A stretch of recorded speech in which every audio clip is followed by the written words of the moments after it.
And so what I did was I started to design haircuts. And one haircut I had was the old man. And I shaved my head up here just like this. I did this. And I would keep the hair on the side like an old man has. And one time I shaved my whole head and had a reverse part. So I had hair up here and it kind of zigzag. So I did things to be this cool, crazy, kind of like creative kid. You know, like Crisscross came out.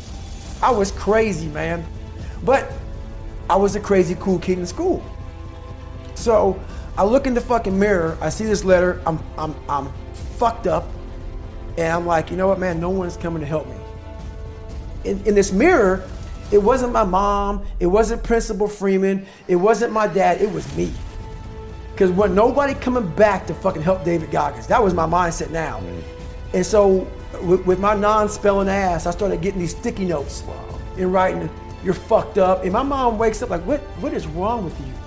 I go, man, I have to change because I can't stay here. I can't, I looked at myself in the mirror and I was defeated. I go, look at myself. I'm like, who am I?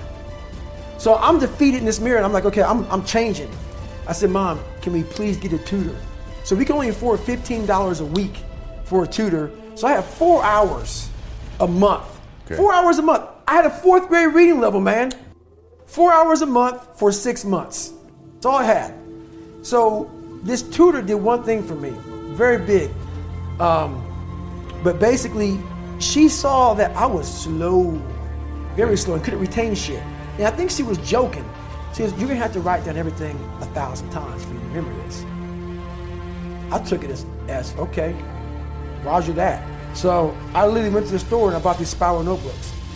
And I started literally writing down, let's say it's a math equation, the same fucking math equation over and over and over and over again. When it came to a paragraph comprehension, I couldn't read the fucking paragraph and then remember it. So we had like, I think 25 or 30 paragraph comprehension things. I had to write down the whole fucking thing, like a whole paragraph, and you don't have much time to take the fucking test. But that's how I learned. So how I learned the Navy Dive Man, it was like 1,000 pages, Navy Dive Man. I got it a year in advance and wrote the book out probably 14 times. Like the Boyle's Law, Child's Law, Gay-Lussac's Law, Dalton's Law, all these laws, but over and over, the whole manual. So it's not like, so now I've done it so many times I can go back in my mind and say, okay, page 71 was Boyle's Law.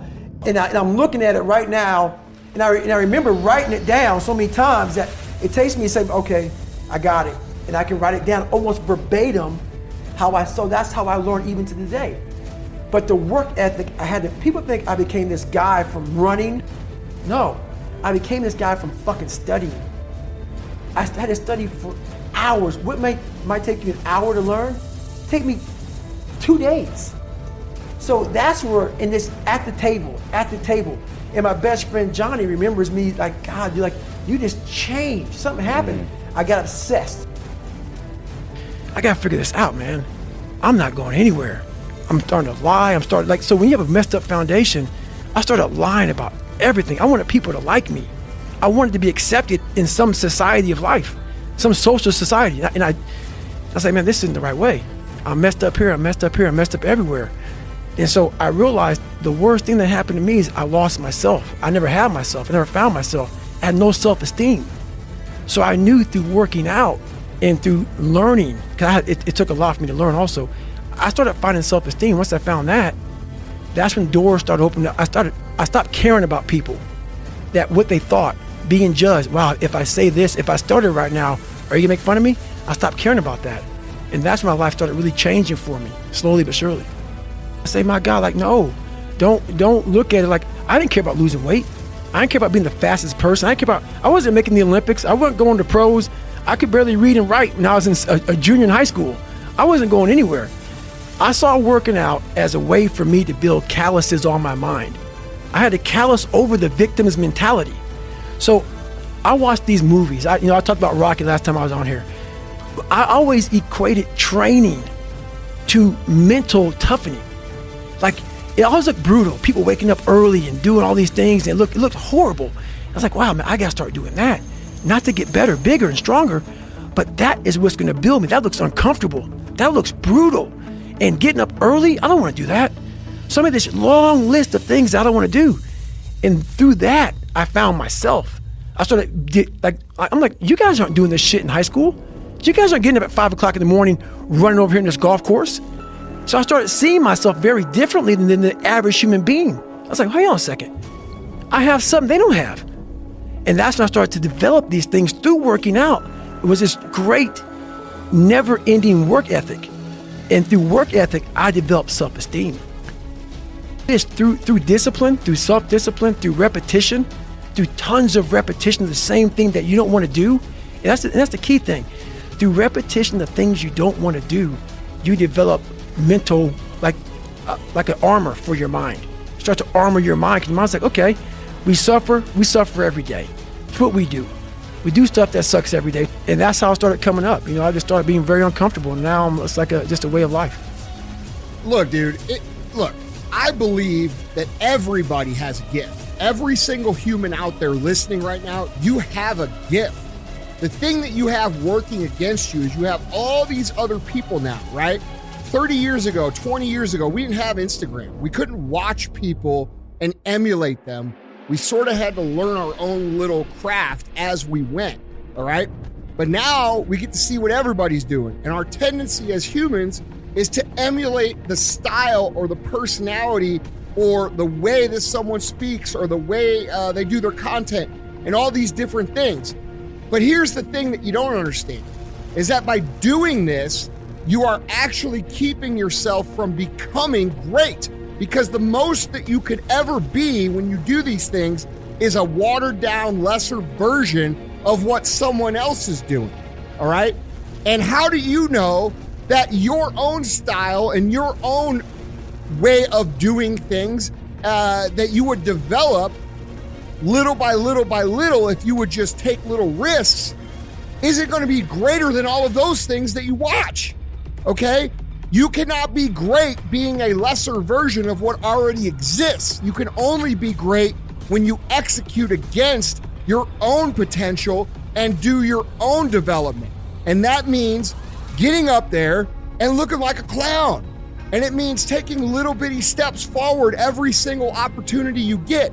No one comes out and is just great at business or great at athletics or great at science or great at speaking. It doesn't fucking happen, man. The first speech I ever gave, I remember it, dude. There were 6 fucking people there, all right? And I had a piece of paper, and I'm reading the notes, and I was shaking. I was freaking the fuck out. There's 6 people. 6. That's where I started, man. So, this isn't a gift. It only seems like a gift because I worked so hard and so long to develop it. And you guys have to do the same thing if you want to be great. If you want to be good and you want to be effective and you want to be, not great, you just want to be good, then yeah, dude, take someone else's style, emulate everything they do. Clearly it might work, but if you want to be great, if you want to be one of the best that's ever fucking lived at what you do, you have to understand that it's about developing our own skills. It's about developing our own style. It's about developing our own swagger. It's about developing our own selves. And we don't do that when we constantly look at other people and admire them or look at them for an example or steal their shit like so popular out there these days. So if you want to be great, guys, you have to put in the work. You have to put in the talent. It's not that everybody doesn't have the potential. Everybody has the potential. It's just they're not developing it because there's too much distraction out that we didn't have 20 years ago. So when I'm coming up, dude, I don't have people to look at. We didn't have the internet. We didn't have social media. We didn't have all these things. We had books. And if I wanted to learn how to speak or learn how to do anything, guess what I had to do? I had to go fucking do it and suck in front of everybody. And we've lost that in society now. Everybody wants to be a lesser version of something else. And guys, I'm telling you, you can't win long-term doing that. My whole life, I mean, I don't know if people believe in God or what. I don't care what you believe in. There's been this unrelenting voice in my head. We all have this voice. It's the right or wrong voice. And a lot of times that voice guides us into comfort. And my voice guided me into comfort a lot. But I have this other voice I heard my whole life. saying, hey, motherfucker, what are you doing? Nah, man, we gotta go over here. We gotta go over here to that rock pile over in the fucking corner where nobody's at. That's where victory's at.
with you forever so that I can see you, love you.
you forever so that I can see you, love you, and care for you.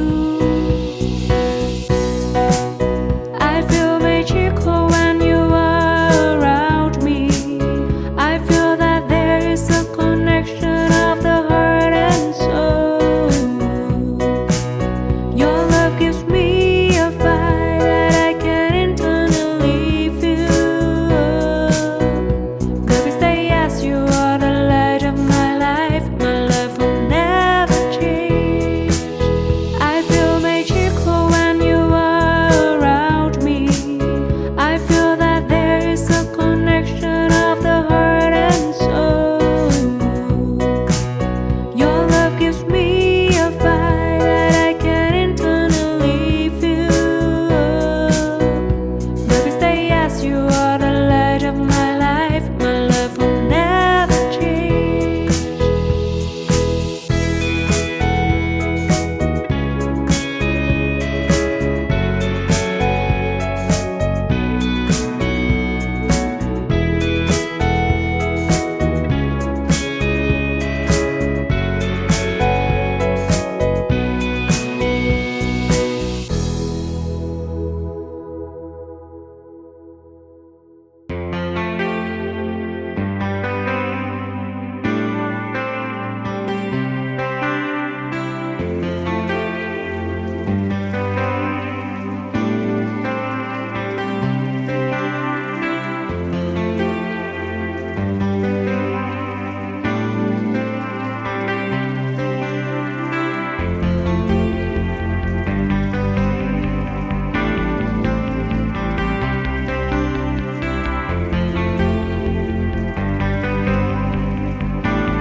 I have seen love before, but I never never felt that great before. I can say proudly that I love you and your love is great. You are such an amazing man. I have seen love before, but I never felt that great before. I can say proudly that I love you and your love is great. You are such an amazing man. You have awakened a part of me. You have created something I've never knew. You not only care about me, but you always respect me as I am. You have accepted a part of me, and that makes all the difference to me. You are such an amazing man.